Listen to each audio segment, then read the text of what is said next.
Hello, everyone, and welcome to Connecting People, Changing Lives. I am here with my amazing co-host, Nancy Ferrari. How are you this morning, Nancy? I'm absolutely so excited for our show today. I've been watching this guest of ours, this woman, I want to call her a cohort because I am so on board with her platform, her topics, her shows, and you're going to share more about her. But I just want to say that what we want to manifest, and I've wanted to meet Kim Castle for a long time, and what we put out there in the universe, it comes to us. So I'm so excited that she's here with us, and I'm going to throw this back to you, Caren, so that you can formally introduce her before we get down to the juicy topics we're going to talk about. Awesome, awesome, awesome. You know, we've had some amazing guests on our show, and today is no exception. But I'm especially excited to have Kim Castle on with us. Kim Castle, I said her name. Kim is, first of all, she's the star of her own show called kimTV, and she's also getting ready for the upcoming series, Aging Ungracefully. What an amazing title. I just think that is so cool. Kim has been involved in so many things. She was involved in a Star Wars convention, right? Or Star Trek. Was it Star Trek, Kim? Star Trek. Yes. Okay. Yeah. Star Trek. I know we're not really going to talk about that, but it's so like off the beaten path of the other stuff that you do. But she's a media mentor. She is a branding expert with Brand You. She is just the, what can I say, a TV host, writer. She's been on CNN. She's been on. She's had her own interview show. All of those things. But wait, there's more, because today we have Kim with us, and we're going to be talking about her journey that she's been on in terms of getting healthy again. So welcome to the show, Kim. We are so delighted to have you here. Oh, Caren, it is an absolute joy to reconnect with you and to be here with you. And Nancy, it is a joy to meet you. Thank you. Finally. Finally. You know, you've been in the entertainment arena for so many years as an actress and a TV host, and I mean, we could go on and on. But a couple of years ago, something went wrong. It just went wrong. And how did you know? How did you know that something was going wrong? And what was that wrong exactly? What happened to you? Wow. Well, there were so many signs that I ignored. Things like, I'm your typical triple type A, go, since I was a competitive swimmer at 8 years old. So I just took on life, attack. Why take one spinning class when 3 are available? Go. And when I became a professional speaker and with Brand You, I felt like my job was to heal the world. When you got a lot of power, you feel like it's your responsibility to use it. So, that drive can cover a bunch of stuff. Because even if you fall down, you go, give me a second, I'll get back up. Well, I think for me the sign that I was being hit over the head for so many years, but I finally couldn't ignore it anymore, was I woke up one day and realized that the sky had been gray for probably 5 years, and I was depressed. I was considering suicide, and that's so not me. And it was like, oh my God, something's wrong. I didn't even know it. I would cry at a drop of a hat. My whole joy and everything that I had created and everything that I know about this amazing gift that we have, life, I didn't care for it anymore. Like, I wake up and go, why am I still here? Wow. So what happened? Well, I realized that, actually a good friend of mine said, Kim, something's wrong. You're sick. And I went, no, I'm not sick. If I'm sick, tell me. I'll just keep going. I thought I could overpower anything. Because when you have a lot of power, you think your will and your push and your drive and I'm going to get there will take over everything. And I'm a profound believer that we create our own sickness. So I would barrel through it, thinking, no, I'm not going to get sick, and I'm going to go forth and conquer. realizing that that very action was making me sick. Wow. I ended up having adrenal fatigue, chronic fatigue, super low thyroid. I had very little serotonin left. Serotonin is the happy juice that makes you happy. My hormones were like my male-female hormones, completely upside down. I wasn't sleeping. I'd wake up in the middle of the night in complete panic, not sleeping. And I wasn't even aware that something was wrong when I'd go to a Pilates class, get out of Pilates, sit in my car with the car keys in my hand going, I'm just going to sit here a moment. And I would literally pass out for 30 minutes, wake up, put the key in the ignition, and keep going. Wow, wow, wow, wow. I know, Nancy, you got some questions over there, so I'm just going to pop it over to you because you guys are very much in sync on this, I know. Yeah, and you're right, Kim.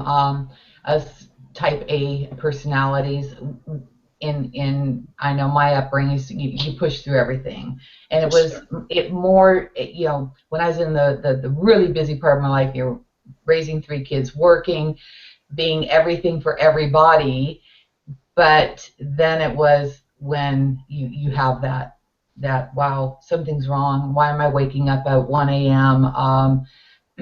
I got this book called Tired and Wired, and it's when your adrenals. So then became that search for, I've got to find someone who's going to help me with it. And when I made that switch, and I love your interview with your doctor, I'm right on board because it is so essential. Like he said, if your doctor says there's nothing wrong with you, run. And I did, and it was when she's a combination of being an MD and like a holistic practitioner, naturopath. But when she read the numbers, she goes, I have no clue where your doctor said you are in range, because one was estrogen was here, progesterone was here. You've got to be in balance. Same with the thyroid. And when I left, Kim, and you probably relate to this, I said, what is right with me? I felt like everything was wrong. But the key to finding a doctor that is going to be on your journey with you says that we're going to get to this. You know, right. Don't worry about it. And I don't know if you had that experience, that it's not going to happen overnight. There's no quick pill, and there's a lot of modifications that have to be made along the way, right? About what we can. We've got to start removing things off of our plate. Exactly. And you know, the sad thing is, so many people, so many women find themselves in this state of, you know, go, go, go, go, go, go, and didn't realize that voice inside their head saying, oh my God, I feel like hell. I just feel like hell.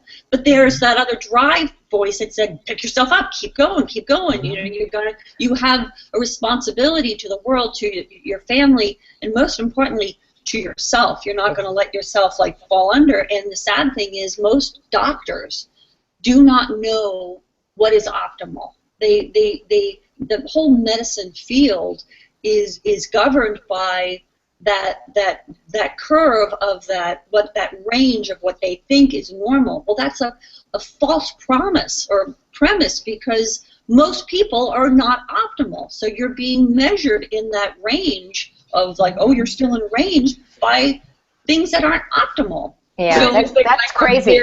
Like from 0 to 100, and you're at 0. Like, oh, I don't know. Let me see. Feeling like crap. Really feeling like crap. Okay, you just feel like crap. That's a new register.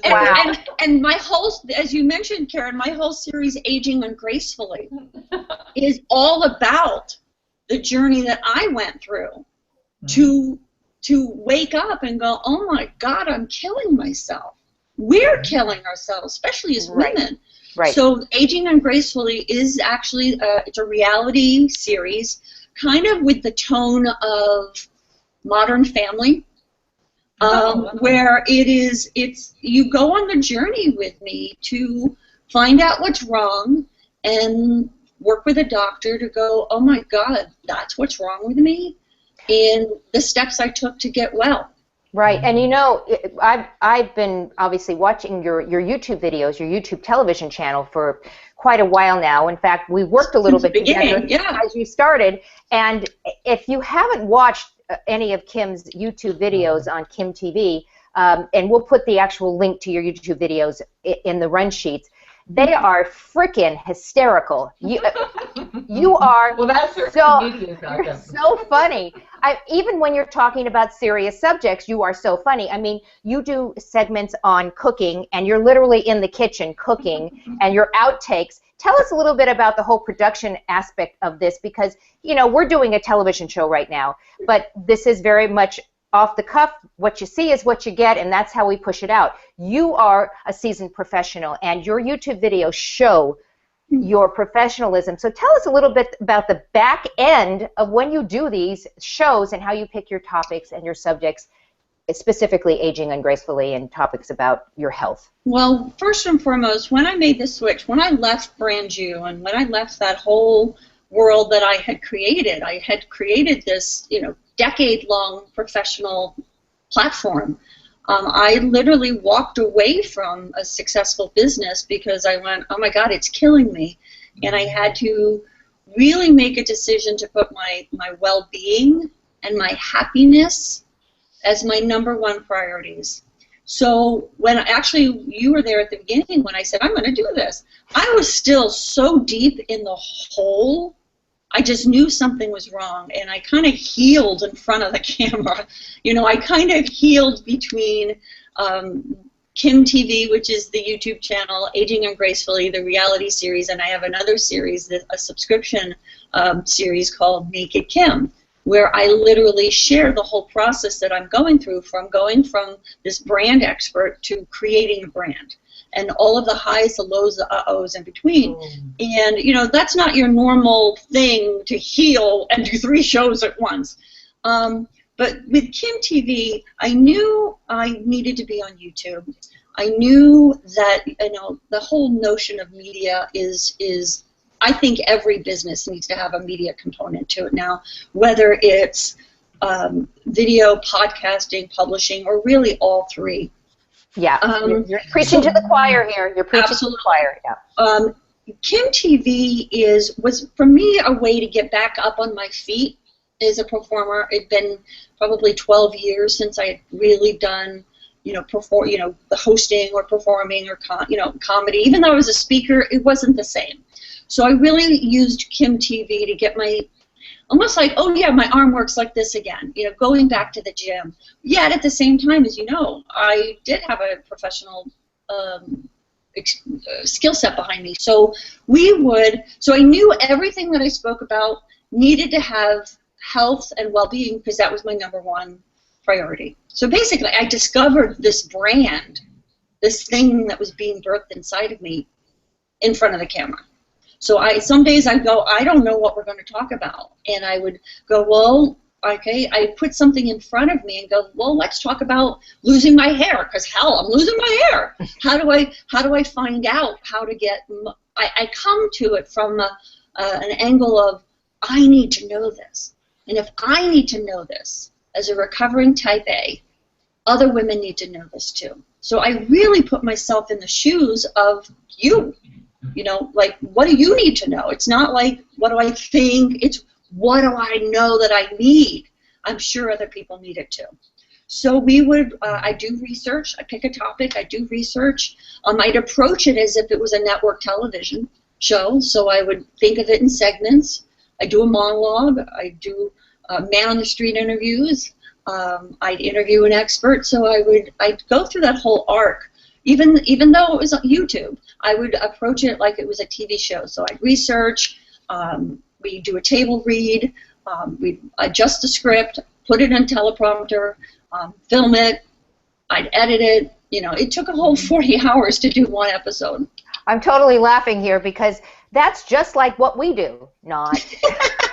Well, it's interesting because things have changed. I don't know if you've watched what's going on in kimTV lately, but I found that I was spending so much time in production, and thank you for saying that it shows, but I had little time to do the other components that were needed for the business, namely audience development. People were writing on my wall when they found me. You know, if they finally found my videos, I'd have like an 85% engagement rate on, which is unreal, unheard of. That's amazing. That's amazing. They stay online, they watch the entire video. But people were writing on my YouTube wall, "These are amazing videos. I love your videos. Why aren't more people watching them?" And I went, because I don't spend any time on audience development. I don't have any time. Marketing.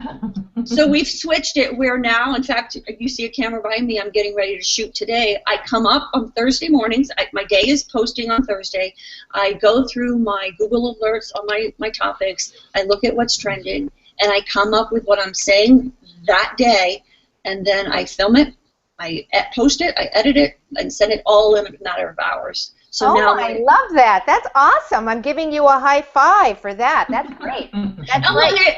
And it's really given me a chance to remember the skill set that I had developed as a comedian. You know, one of the things that I did as a comedian was, even though I spent a lot of times coming up with jokes, I made a promise to myself, or really a requirement, to find my first joke in the room. And so that it was in that shared space that we were all experiencing. And that's pretty much what I'm doing now with the kimTV. I kind of see it as working my monologue skills for my talk show. Like improv, sort of like improv, right? Mm-hmm. So I have a question for you. I mean, you've been talking about hormones and adrenal glands and all this stuff. What are signs that women should be looking for to know that maybe they're in that space as well and they need some help? Well, I mean, each of the different hormones do different things. You know, the thyroid controls energy and metabolism. So if you're starting to, you know, it's interesting. All the different hormones kind of work synergistically. So it's not just like this gaining weight is a sign of thyroid. Well, no, gaining weight is a sign of thyroid and an increase of estrogen or the decrease of progesterone. So it's that combination. So I would say, you know, your hair thinning and falling out, feeling exhausted. Let's say you're waking up in the middle of the night, you're just kind of waking up in a dead awake, it's probably your progesterone's low.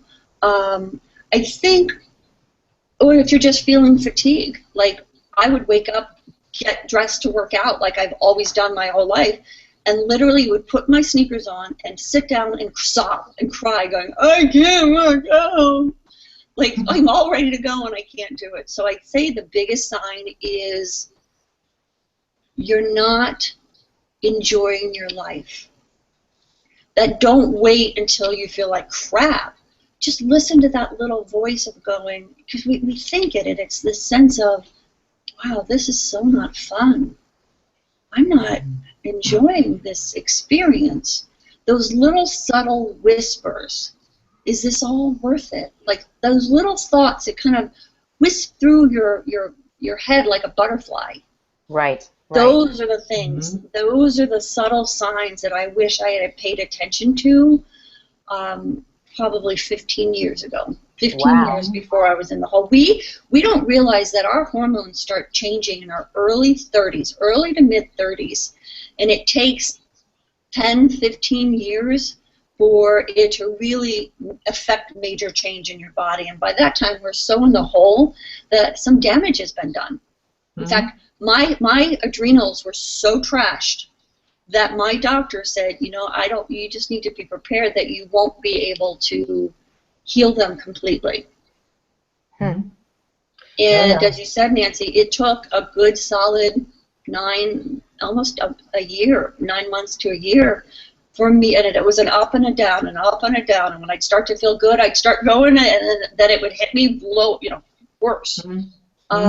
That I'm glad to say that I'm 100% recovered. My adrenals are 100% restored. I am not having to take anything for them anymore. Yeah, so it is, but I had to make a lot of changes, and most of all, the change was mental. I had to really change the way I approach life. Right.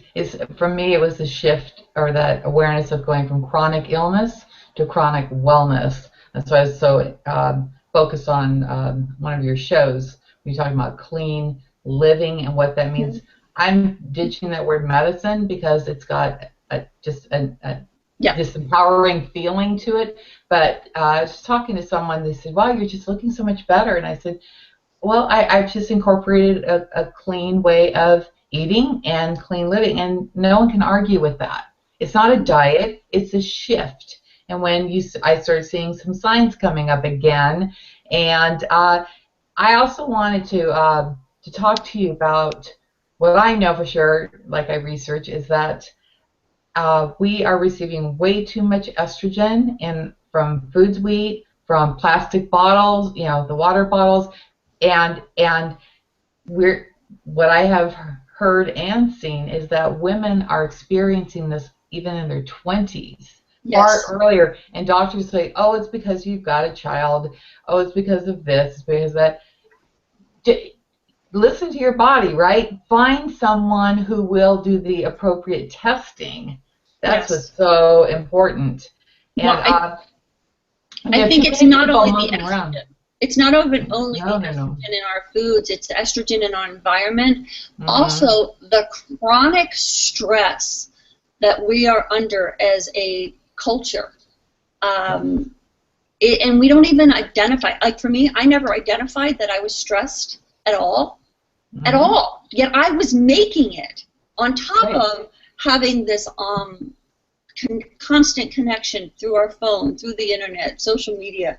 We are on all the time, and that is basically wrecking our metabolism, our hormones, our estrogen, everything.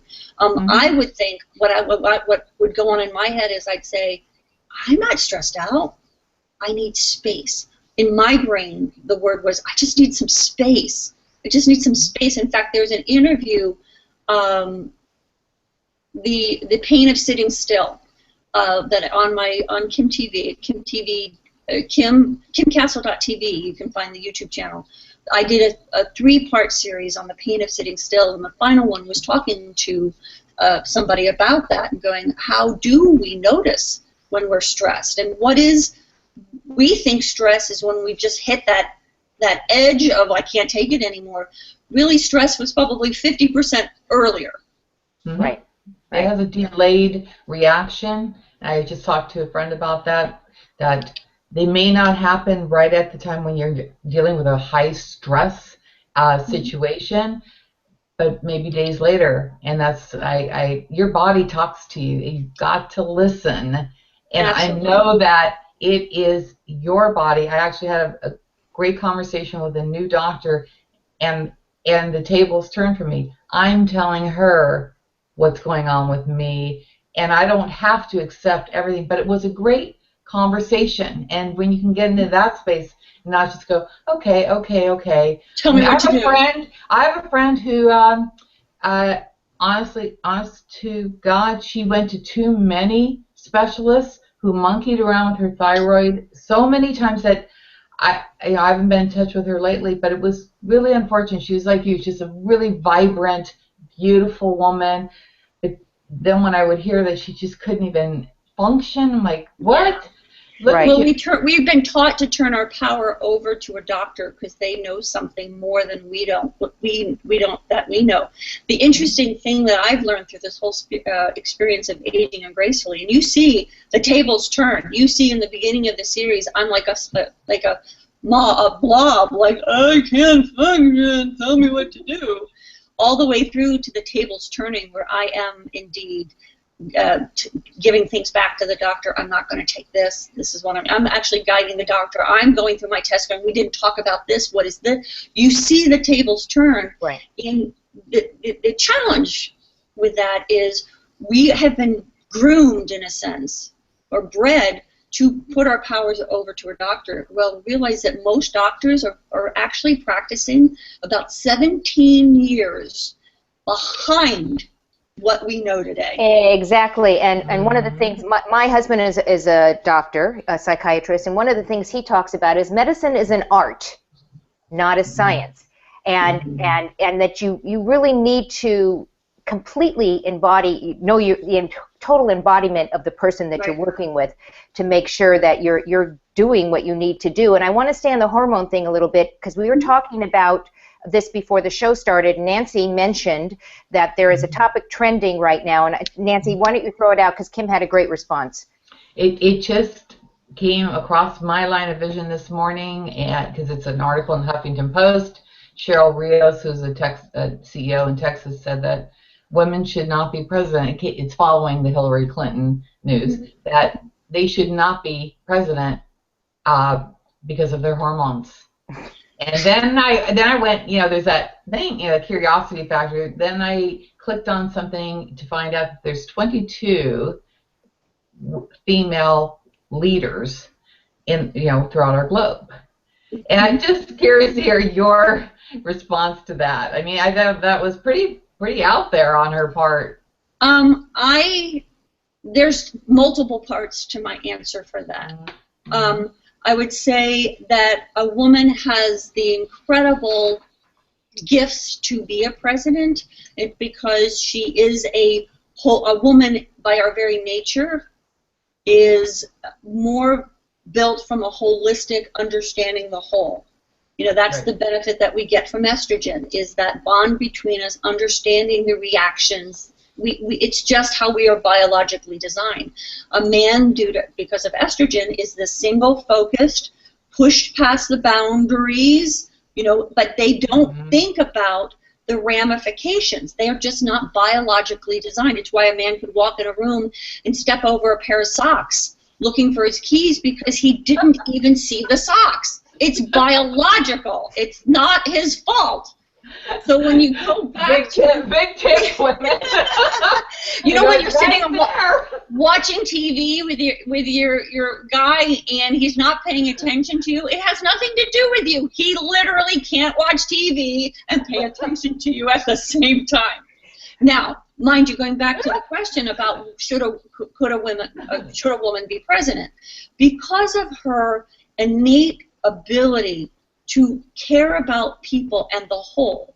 That quote, when you educate a man, you educate a person. When you educate a woman, you educate a community. It's how we are designed. So in that respect, I think a woman is needed to be a president. However, the whole system of government and our culture is set up for a man to thrive. It is not set up for a woman to thrive. And until we have practices that we've put in place, and then we've put those practices in place in our culture, being president will kill a woman because we are not biologically designed to stay on point like that. That is testosterone. So she'll have to be pulling. In fact, I actually did a collaboration video on AOL called 5 Things That Women Leaders Need to Know About. And I talked about multiple leaders around the world and what they're going through. And you can check that out on kimcastle.tv as well. And it's a funny tongue-in-cheek, but I talk about that very same issue about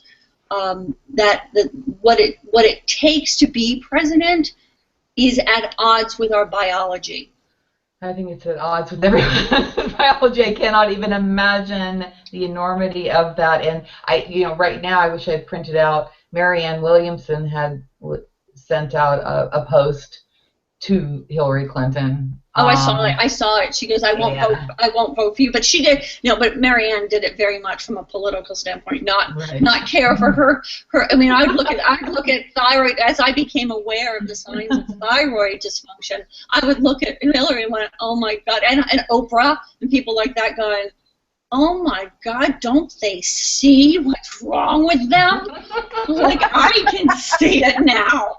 That's a riot. I know. And knowledge is power. That's why Caren and I, when we connected last year, and that's why our title is Connecting People, Changing Lives, is information is power. And once you take ownership of that, then, well, number one, you start to feel, your shoulders go back, you start to feel more in that stride. And actually, I've discovered more of who I ever was because it was always by everyone else's expectations. Right. Well, it's interesting. It's interesting for me, having been a Type A and been in brand development for 25 years and helping entrepreneurs own their brand, and now, Brand U is all focused on mediapreneurs and really helping them go beyond the brand. It's not me anymore. I can see, I don't even have, it's as if a wire to that engine that drove me has been cut. And it was a chapter. It was a chapter of your life.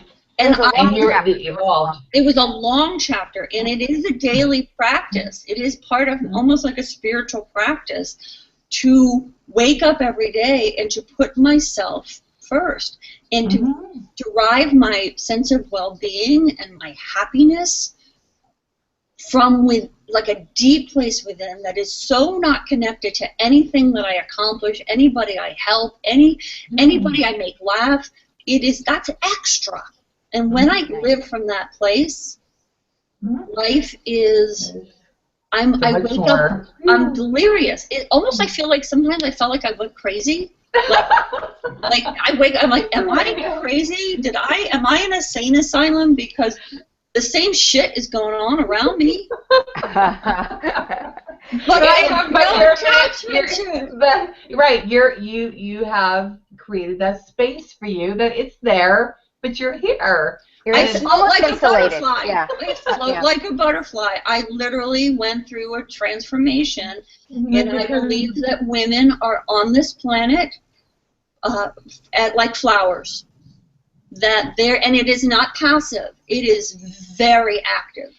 And we are to hold an energy and a lightness of being and a sense of happiness. Our happiness comes off of us like a perfume comes off a flower. Oh, that's beautiful. There is nothing in our culture that supports us to do that. And that's why I stepped up and go, oh my God, I went through this awful experience on the edge of real sickness. Right. You know, I could see myself marching to cancer. It's not like eeny, meeny, miny cancer. Like, oh, you're unlucky. No, we make it. Not even in a Louise Hay thing, like, oh, your kidneys are this, like that. I mean, literally, how hard we focus, how hard we drive is killing us. So I wake up every day and go, my number one job is happiness, and let it come off of me like perfume. Kim, we could go on and on. Obviously, there's so much to talk about. Our show is basically over at this point, but I want to, before we say goodbye and before Nancy has her last comments, how do people reach you? I know we're going to send them to kimcastle.tv to watch your YouTube show and all the other stuff. Where else can they be in connection with you? And we'll put it in the run sheet down below. Sure. Well, one of the big shifts that I made was about my diet, and I was always pretty clean. I would call myself healthy in theory. But now it's with health and my well-being number one, I really had to change my diet. So I have a cookbook coming out called Desserts Simplified, and I show you how you can eat desserts and maintain a healthy weight through gluten-free, sugar-free, and really nutritious eating. So that's about to come out, and you can get the first 12 recipes for free at kimcastle.com. So go ahead and subscribe to my list there, and you'll be first notified when it's available, and it'll be sent to you. You can follow me on Pinterest, Kim Castle, Facebook, Kim Castle. I'm pretty active socially, so I would love you to join me over on Facebook and get on my list and get the cookbook. Awesome, awesome, awesome. Well, you have not disappointed today, Kim. We knew this was going to be a lively show. I'm hoping that you'll come back and join us, maybe when your book comes out, maybe when your cookbook comes out. Nancy, any last thoughts? Oh, man. There's so many thoughts. We're going to have you on. But I want to thank you because I am a big platform of mine is ourselves as women. What is feminine leadership? How does that look? But there again, you've sent out some powerful messages to our audience, to me as well. But I captured that word simplify. Life does not need to be complicated, and make it be yours. There's a book, I don't know if you've read it, you can have, it says you can have it, but it's crossed out, you can have your all, right? We're not here to tell people that you can't have your all, whatever that means to you, and you are a way shower, and it's taking us now to another level so that we can experience the bliss and joy that we want, but yet there again, loving ourselves that much to take care of ourselves. So thank you so much. Truly, truly a pleasure. And yes, people know I love you because I go on your YouTube and I like it, and then it goes to my Facebook. So yes, that's what we call cross-pollination. That's what. Thank you for that. Yes. Oh, you're welcome. That's what we're here to do. It's to share. Yeah, absolutely. And as Kim says, she likes to kimplify stuff. Yes, I love that. I love that. Yes. We want to thank our audience because we know that you have a choice as to where you spend your time, and we are so delighted that you chose to spend your time with us today on Connecting People, Changing Lives. So as always, we look forward to seeing you next week on the next episode of Connecting People, Changing Lives. See you later, everyone. Bye-bye.